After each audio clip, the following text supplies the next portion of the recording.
Huh. I think what I realized is that perhaps the most scalable intervention in the world isn't a new leadership theory for CEOs. You know, another Simon Sinek book, but it's a story for a 5-year-old Hmm. because I want to give this generation what mine had to discover the hard way: that your worth cannot be earned, traded, or lost. It's inherent, and that's really the whole goal of everything that we're trying to create. Hmm.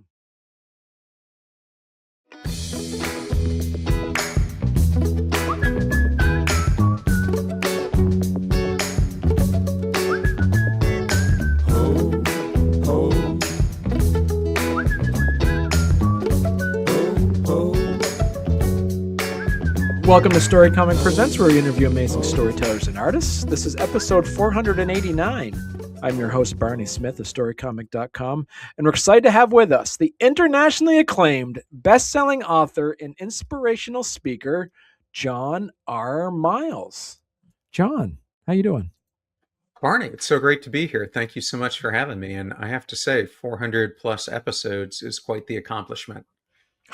I'm knocking on 500. I'm pretty excited. So it's um, some of our listeners know I actually every 100 episodes I interview another Barney Smith. So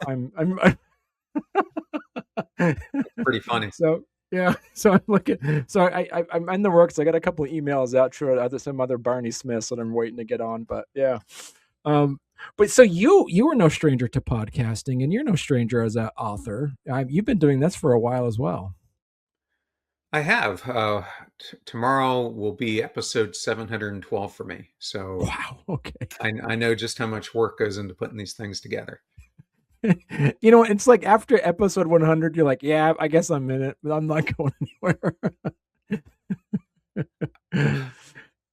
I think that's true because Yeah. even when you're in the lower numbers, there's still that doubt that you're facing because oftentimes the downloads aren't what you were hoping or expecting, and it's a lot more work than you thought it was going to be. So I understand why 3 out of 4 podcasters quit and never continue. I know. Yeah. Well, so jumping right into it, John. For listeners who know you from, say, Passion Struck or your adult work, how do you introduce yourself as a children's book author Barney, I'm still trying to get used to it. now? I have to tell you, as I look back upon my entire life, I never thought in a million years I would be a book author. Um, and I think the way I would describe it is I had an incident when I was a kid that we can get into when I was 5 or 6 years old. And coming out of that, I felt completely invisible in my life. And as I went through life, I started to become successful, but I Mm. realized I was vanquishing in the systems that I was living in. And I think a lot of that starts when we're a child. And so I wanted to create a framework, starting with this book. There are 9 more, I hope, that will follow this, that teaches kids different value systems. And this one is our fundamental need to matter, and that you matter Okay. just as you are. And so you kind of touched on it a little bit, but can you dive a little bit deeper on what the origin story is of You Matter, Luma? Do you remember like the moment you knew this was going to be a children's book? So I have been studying and working on mattering for a long time. In fact, I have my second nonfiction book coming out in October, which will be a more in-depth view onto not what mattering is, not what mattering, how we've lost mattering, but it's a systematic framework into how you build it back. But as I was doing this research and I started to talk to more and more adults, I found out that for many of them, their feeling that they were starting to feel invisible in their life started decades and decades before they became adults, when they were children, and when they started to be conditioned to feel this way. And I Mm. think for so many of us, it starts in our households, it starts in our school systems, and that's where we start learning that to feel seen, we have to perform. And so I think that's where this feeling of we're never enough takes root. And so what I was trying to do at the earliest inflection point that I could, which is kids 4 to 8, is to show them that you matter and that you were seen and that you were wonderful just as you are. And so Mm, then it became, how do you do this? How do you create a book that really illustrates the point, but not only in the book but beyond it? right. So we can go through that, but it starts with the book. But then I'm actually building what I call the Matteringverse to take this so it becomes the book and then far beyond it into a story world that exists in courses, in teachers' guides, in flashcards, in challenges that reinforce this well beyond the book. Okay. Now, so why tell the message through, say, a small bunny and a magical force instead of a like more real world story? Because I think sometimes kids best see themselves not in seeing other kids, but in Okay. seeing examples that they can relate to. So it's so funny to me how much you have to think about a children's book, because as I was approaching this, I originally thought about making it humans. And then you get into, do you make the animals, once you decide to go there, do you make them look like animals or do you make them look like human versions of animals? And so much of that. So I kind of came to this version where I thought for kids, seeing humanoid versions of the animals that they love, especially a tender bunny, would help them to orient themselves to the anatomy of this character. But because they're not seeing another child, it would allow them to fully see what this bunny is feeling, and in that, see it in their own life Right. instead of immediately trying to compare themselves to another child, which is why I decided to go the route I did. So when you're putting together the theme of this, were you looking back on some sort of like memory and nostalgia of your own childhood, or were you looking at it through experiences you saw as an adult through some interactions that you've noticed with children? It's a mixture of both. So Okay. part of it was my own childhood memories, and then part of it was enhanced by uh, the lives of my two kids and what they experienced in childhood, and more importantly, when they got out of childhood and got into middle school and high school. Because I think when you look at the figures now, 40% of high school students are battling with depression, anxiety, or a feeling of uh, almost consistent sadness. And Mm, to me, looking at my kids, it's harder to intervene once they become high school students. So you've got to do it much earlier um, when they're growing up. And so it was a mixture of those two things that made me, plus reading a lot of science on it, that made me realize that the point to start trying to intercede is when they're much younger, kindergarten, first, second, third grade, because that's when you can really shape the value system. When I was 5 years old, I was living in Bay Village, Ohio, and like any child does, we love to play with our neighbors. And I happened to be playing a game of tag with some of my neighborhood friends, and that game of tag, as they often do, get started to get uh, more and more aggressive. We were pushing each other, we were running, and going faster and faster. And I remember my friend was chasing me, and I was running as fast as I could away from him, not really looking where I was going. And he pushed me, and I propelled right through a bottom basement window. oh And wow. that's about the last thing I remember until I woke up later, lying in a hospital bed with a tube in my head, trying to empty the pressure from all the fluid that was on my brain. And I just remember at that point realizing that my life was fundamentally going to change, but I didn't realize how much it was going to change until the months that followed, when migraines became consistent.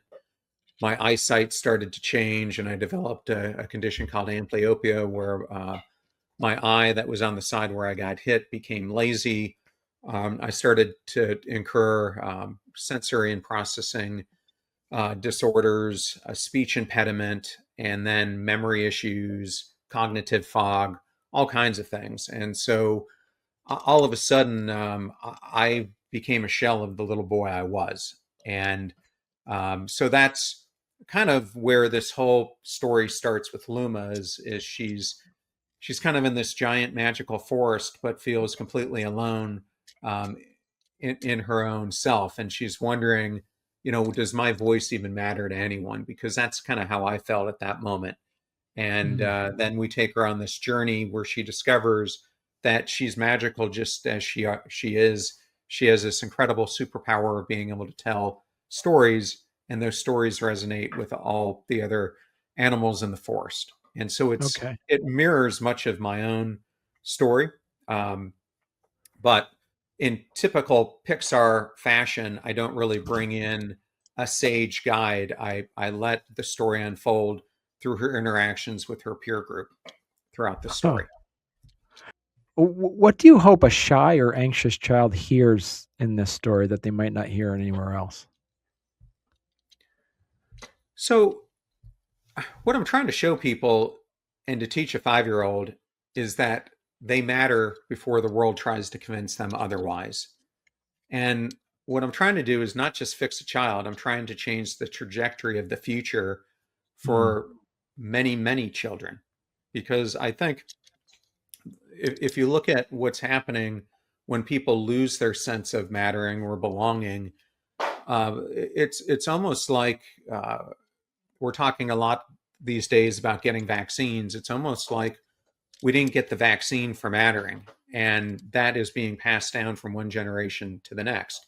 And what I'm finding happens is that more and more of us as adults are feeling like we don't matter, that we're absent in our own lives. So when our children are around us, we're so busy playing on phones, we're so busy, our head is stuck in the work of the day and other things that are going on, adult issues, etc., that we're not giving our children our complete attention, that complete Hmm. awareness that they're seen, valued, and adored. And eventually we start conditioning that, and it's being conditioned in school at the same time. I just wrote a Medium article on this about how kids' mental health really is starting because we're teaching performance at such a young age that they're conditioned to equate worth with achievement, both in the Right. house and at school. And so I'm trying to break that by showing that that is not how we gain significance. We gain it by being authentic to who we truly are, and that's what the book is really trying to show kids at a very early age is Right. authenticity. Wow. Well, hey there. If you're enjoying our podcast, don't forget to subscribe on YouTube or leave us a 5-star review on your favorite podcast platform. Your support means the world to us and helps us keep this show going. We love hearing from you, so any feedback is welcome. And thank you for being a part of our podcast family and for all your support. It truly means a lot to us. Earlier, you mentioned you had the book with you, correct? I do. Yeah. And but I just got this a week ago. So before that, I had only seen a PDF, but I'm totally stoked with how it's turned out. So, do you want to introduce us to the first few pages of it and introduce us to Luma? Yeah. So the book starts with Luma is here, and she's kind of lost in this forest, Mm-hmm. and then she meets her friend Oliver, who happens to be watching her, who notices that the entire forest seems to be operating as it should, except for this little bunny in the distance. And um, he is that type of friend who really is the emotional sage of the forest. And so She Okay. then decides that she wants to go and visit him in his house. And I'm sorry this doesn't look as good as it should, um, because we're on this platform, but it has these beautiful images of the treehouse that he lives in. It shows her and her kind of quiet despair, Oh, cool. of not believing that she matters and not understanding what makes her special. And then what Oliver does is it starts to help her realize, and I do this through these cloud images. She starts seeing all these different dreams and hopes and ideas that she has. And those ideas are just like planting a tiny seed. And the same way that a seed grows and blooms is the same way children do. So I'm Okay. trying to instill these different things throughout the book. I guess my next question to you, John, is like, how did you balance keeping the story gentle and hopeful while still being honest about these big feelings? Well, it was actually even more complex than that. So a lot of what I focused on was I study a lot of positive psychology, neuroscience, and behavior science. So the Mm, whole book is actually built uh, around those three things, probably behavior science more than anything. So then it was, how do you write this in a way that you're teaching this without it being feeling scientific? And mm, so it really becomes this, and it's also got mindfulness and some spiritual aspects built into it, not heavy spiritual, but more kind of universal spiritual right. thoughts.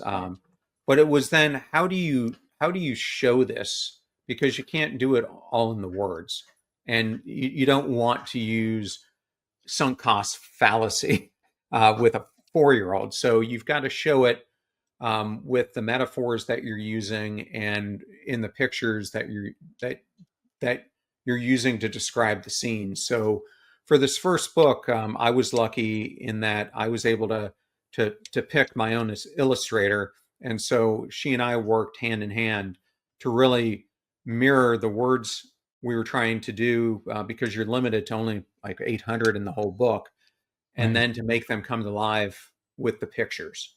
And so we would talk through what the science was trying to show, and so we used imagery like the sprout that I showed, fireflies, lighting, things like that to help influence the point. But I found this much more difficult than writing the nonfiction books. You've written books for adults, so what surprised you most about writing for ages 4 to 8? Well, first of all, the fact that I'm not 4 to 8, and so you really have to put your mind in a completely different place, and so I got some volunteers to look at what I was doing, read what I was doing that are of that age group, to make sure that what I was putting together resonated with them, even down to the characters. We would show them various different characters to see which ones resonated the most. But then it's really refining it, because you have to use words that are different than adults. So words that we would gravitate towards are different than what kids gravitate towards. And so that was difficult. And when I first wrote my draft, it was about 5,000 words.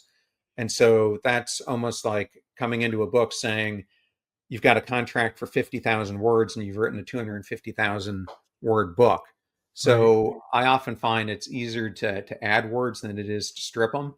So that became one of the most challenging thing, was how do you use the pictures to represent the words that you were taking out? Mm, And then how do you put enough words in to tell the story without putting too many in, so that the pictures do the justice that you want them to?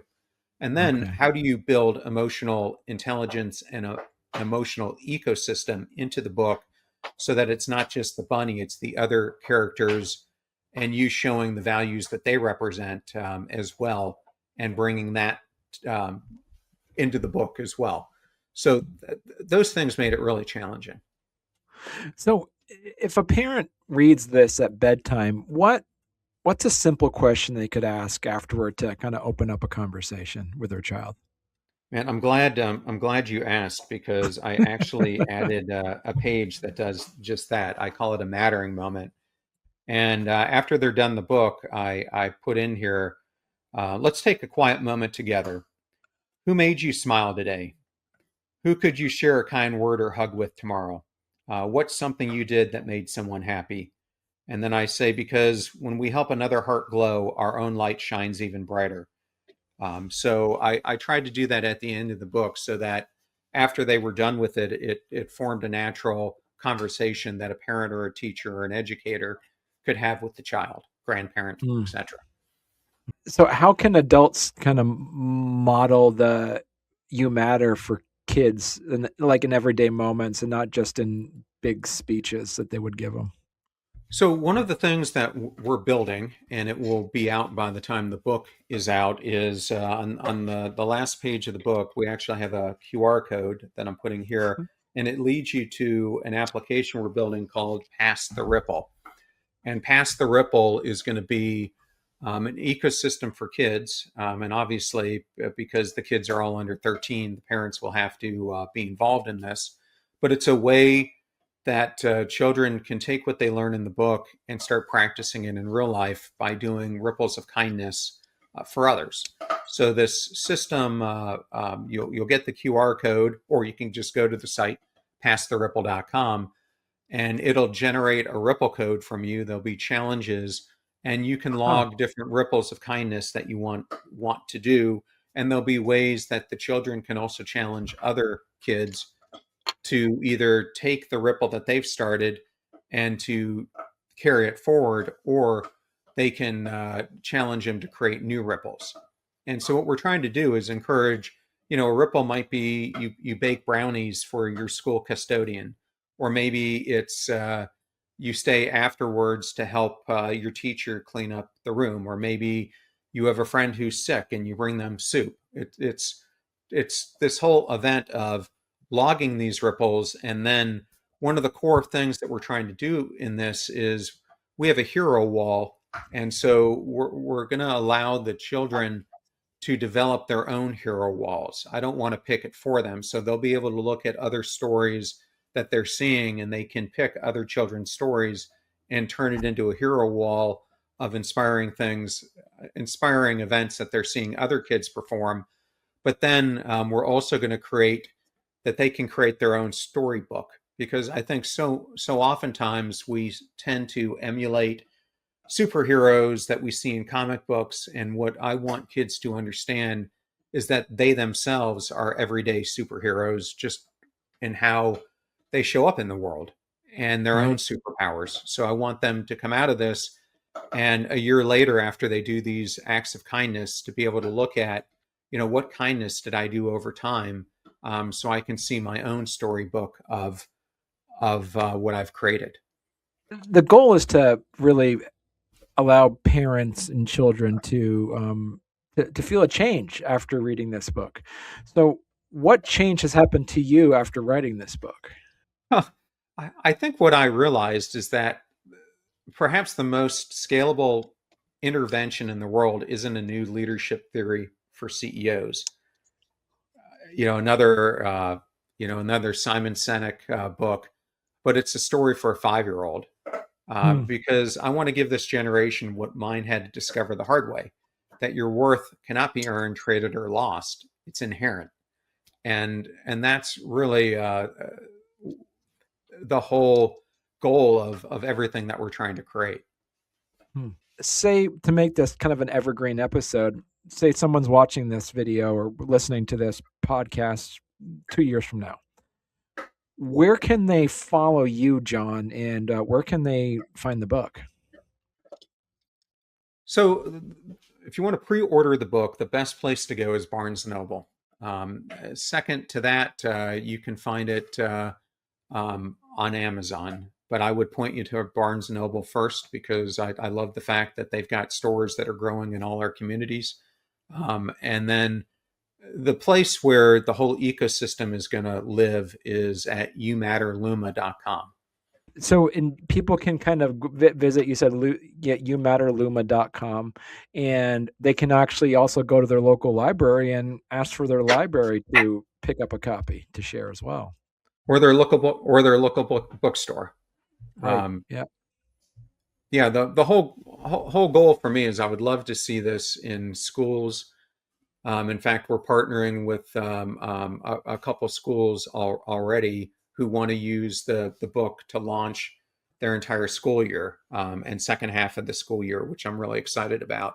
But I'd love to see it in libraries and well and local bookstores. I know this hasn't been launched yet, but you, as you say, you have a whole series in mind. It was so difficult, Barney, to write this first one that once I figured out the formula and how to do it, I just went ahead at that point and wrote probably 80% of the other 9 books. Oh, wow. So Okay. so they're pretty much in construct done. They're not illustrated yet, but I'm currently in the midst of shopping this next book to publishers, which should conclude soon. But what I would like to do is start getting 1 to 2 books out a year, so that over the next 5 to 6 years we can have all of these complete. We're also partnering with a company that's part of the Kaplan family to develop short training videos for each one of the characters. So, as an extension of this, educators in after school programs, um, religious programs, schools could use these courses to expand upon what we have in the book and to really help bring it to life and beyond. And they'll be accompanied by teachers' guides, um, course books, and other things. So it really becomes a system for kids to learn. And we'll do more and more of those courses with each book that comes out. And what I love about this is because it's got 7, 8 characters in the book, you can then take this to stories that have each one of those characters at the heart of it. So the Awesome. Matteringverse just keeps growing. Well, listen, thank you so much, John. It's a pleasure talking to you, and I look forward to having you come back on when your next book comes out. Thank you so much, Barney. I really appreciate you having me on, and I'm very excited to have this book hit and to see how children and parents think it hits.